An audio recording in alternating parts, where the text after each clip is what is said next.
Assalamu alaikum. Greetings. My name is Richard Rupp, and I'm a professor of political science at Purdue University Northwest, and it is a great honor for me to be here with you today. Of course, I wish I was with you in person. That had been our intent, but unfortunately, owing to the pandemic and travel restrictions, it was not possible to attend in person. That said, as soon as I can be back in Oman, I will. I've been making regular visits to Oman for the last 15 years. It is in many ways a second home for me, and so I wish my friends who are listening and my colleagues who are listening all good wishes. A special thank you to the conference organizers who worked closely with Purdue Northwest in bringing our presentations to you, and of course my colleague and dear friend of many years, Dr. Juma Al-Ghani, and his family. I send you my greetings from myself and my family. I know this important conference has drawn many experts from around the region. Mazoon College's role in hosting this conference and organizing this conference is truly a testimony to Mazoon's presence in not only Oman, but in the region and in the greater Middle East. In 20 years, Mazoon has become an extraordinarily important player on so many levels, and it is Purdue Northwest's great honor and privilege to be associated with the continuing journey and the continuing growth of this great institution. Over the years at Mazoon and at Bayan College, I've spoken on many topics. Today's conference, the title of which, of course, is The Role of Oil Price and the Future Economy of the GCC region, is especially timely and important. And again, great credit goes to those who had the vision of holding this conference even during these challenging times. The world has always known challenging times, and we must continue to go forward in these times. I am sure you will all be having very thoughtful conversations about the extraordinary changes in the region and indeed at the international level, which will impact oil prices, supply, demand, and the future. As a political scientist who focuses on American foreign policy in the Middle East, I thought I would take my time with you today to share my thoughts about the likely trajectory, the likely approach that President Biden will take towards the region and towards the Middle East in the next few years. Normally, in talking about American foreign policy in the Middle East, I would not talk about domestic American politics.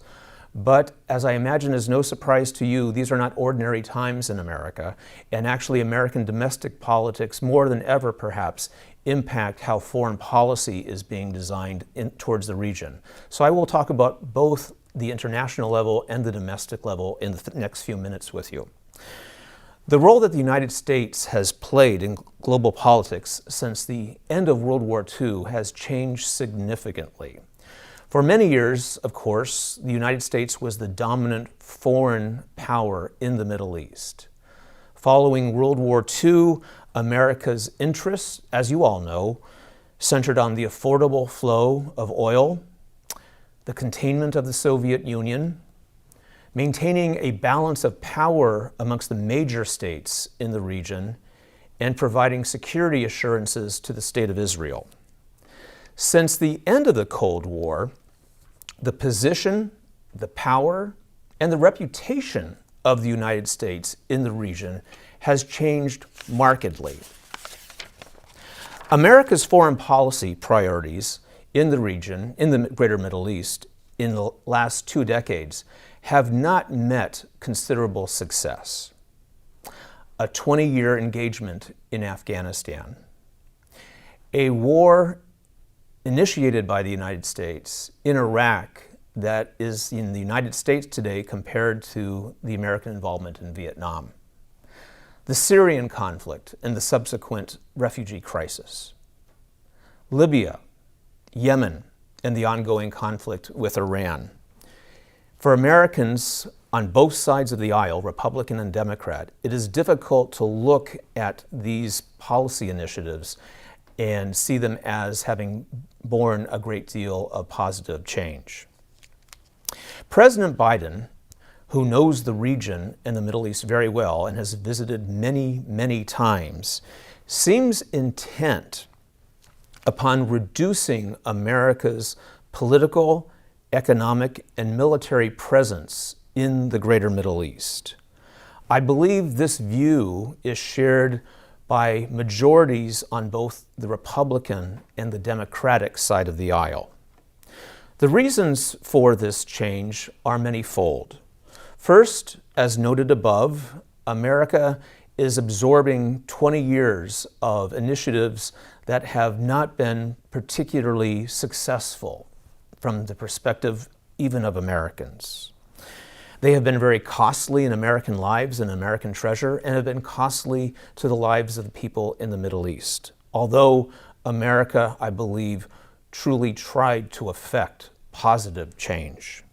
Second, the Cold War factors that kept the U.S. engaged in the region are largely no longer present. Certainly the Soviet Union no longer exists, and Russia does not pose the level of engagement that Moscow was able to seek during the Cold War years. As noted above, American efforts at the balance of power have not proven particularly successful. And America's relationship with Israel is changing as well. I'll talk about that in a few moments when I talk about domestic American politics. And lastly, and very importantly, particularly for the conference today, there have been extraordinary changes in the economics and the politics of oil, both in the region and internationally, and particularly in the United States. Today, America is back as one of the world's leading fossil fuel producers.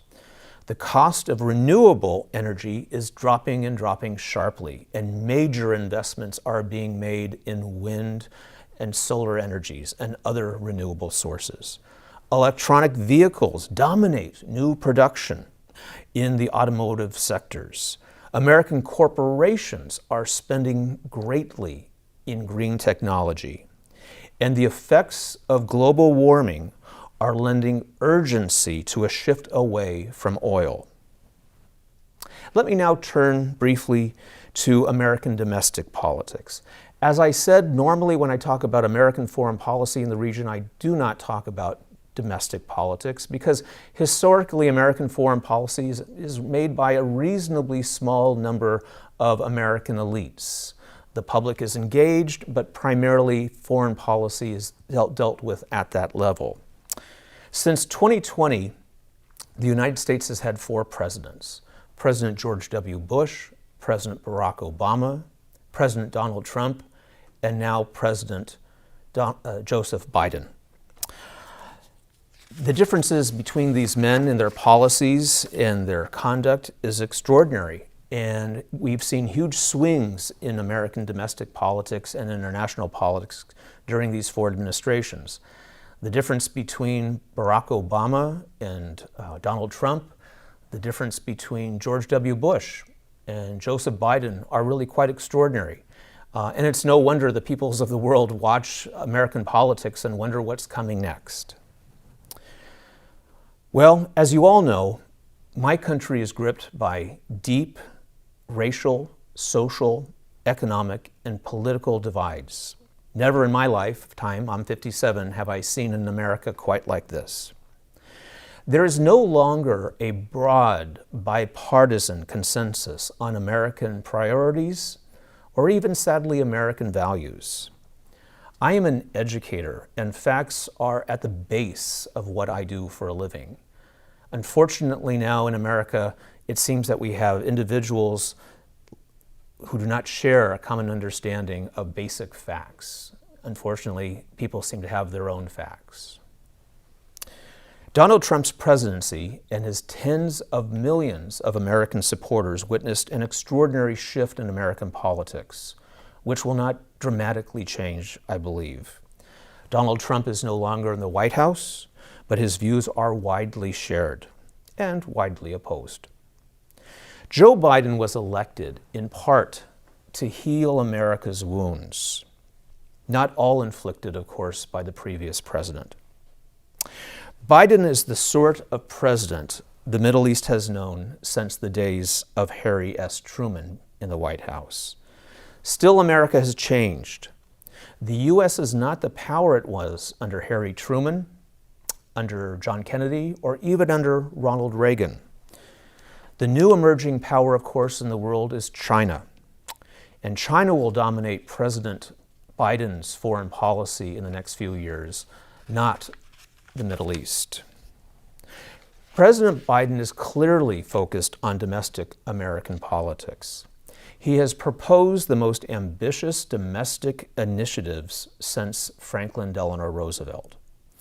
Over $6 trillion have been proposed for a range of initiatives: infrastructure, healthcare, jobs and housing, education, and of course the pandemic. Biden has made it clear that he is throwing the full weight of the presidency behind efforts to combat climate change. Extraordinary changes, I believe, are coming. The changes that President Biden has advocated, interestingly, are largely supported by the American people.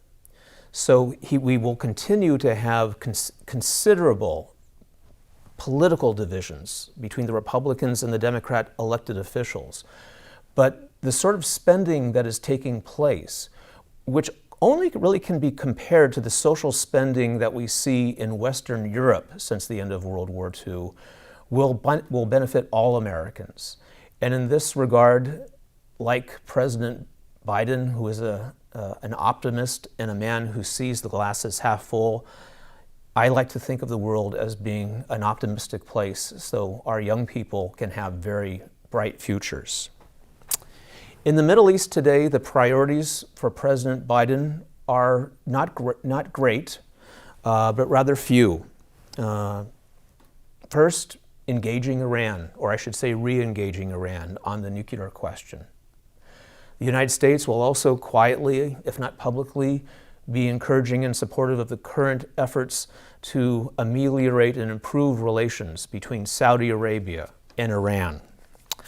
The United States will keep a steady eye on China's growth in the region, but it will not seek, in my opinion, to significantly check China's growth. And then there is Israel.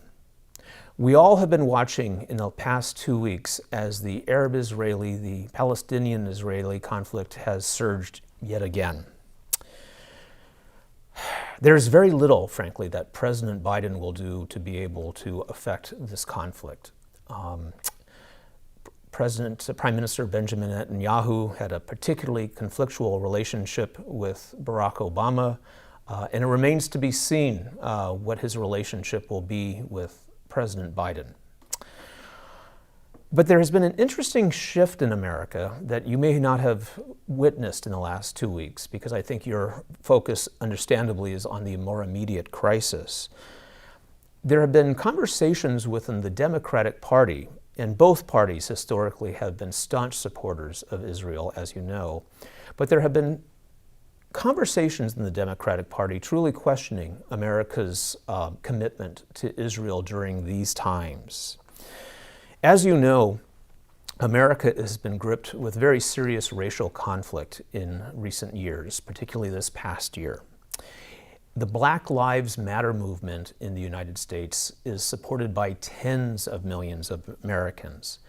And what I've noted happening in the last 2 weeks is that many Democrats are beginning to say to themselves, just as America cannot tolerate violence against African Americans, America cannot tolerate Israel's violence against Palestinian civilians. These are extraordinary times that we're living in, and these are the events that I think will begin to shape a new period in American politics, both domestically and at the international level. That said, the world will continue to need oil, and in great quantities. The politics of will intrude upon your conference. That's what I'm doing today, I suppose. I'm entering from the political side, not the economic side of oil.